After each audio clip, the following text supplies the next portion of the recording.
ఉపాసన కొణిదెల ఎప్పుడూ సాంప్రదాయంగా అచ్చమైన ఆడపడుచులా ఎలాంటి ఫంక్షన్‌కైనా, ఈవెంట్‌కైనా హాజరవుతూ ఉంటాది. ఎంత పెద్దింటి ఆడపిల్లైనా ఎంతో సాంప్రదాయంగా అణిగి మణిగి ఉంటాది. వివరాల్లోకి వెళ్తే అంబానీ ఇంట పెళ్లైన సంగతి మనందరికీ తెలిసిందే. ఈ పెళ్లికి బాలీవుడ్, టాలీవుడ్, కోలీవుడ్ అని తేడా లేకుండా అందరూ విచ్చేశారు. ఎవరి స్టేటస్‌కి ఎవరు తగ్గట్టు వారికి నచ్చినట్టు వాళ్ళు రెడీ అయ్యి విచ్చేశారు.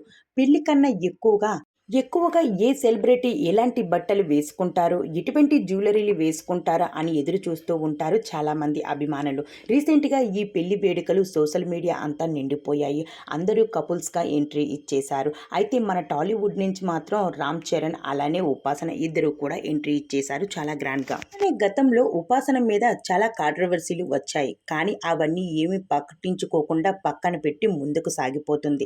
రీసెంట్‌గా తమన్నా వెక్కిలి నవ్వులపై సోషల్ మీడియా బాగా వైరల్గా మారింది. ఉపాసన ఎప్పటికప్పుడు ట్రోలింగ్స్కి గురవుతూనే ఉంటాది. అంబానీ పెళ్లిలో ఉపాసన సింపుల్గా, ట్రెడిషనల్గా ఒక చైన్ లాకెట్తో సింపుల్గా పెళ్లికి విచ్చేసింది. ఆ లుక్స్ మాత్రం అంబానీ పెళ్లిలో ఏమాత్రం సరిపోలేదు అన్నట్టు కాజల్, తమన్నా ఇద్దరు సైతం తమన్నా అలా నవ్వడం అందరినీ బాధ కలిగించింది ఈ విషయం. అయితే అక్కడికి ఉపాసన ఎవరో కాజల్, తమన్నాకి ఇద్దరికి తెలియనట్టు ఉన్నట్టు చాలా మంది కాంట్రవర్సీలు అయితే చేస్తూ ఉన్నారు.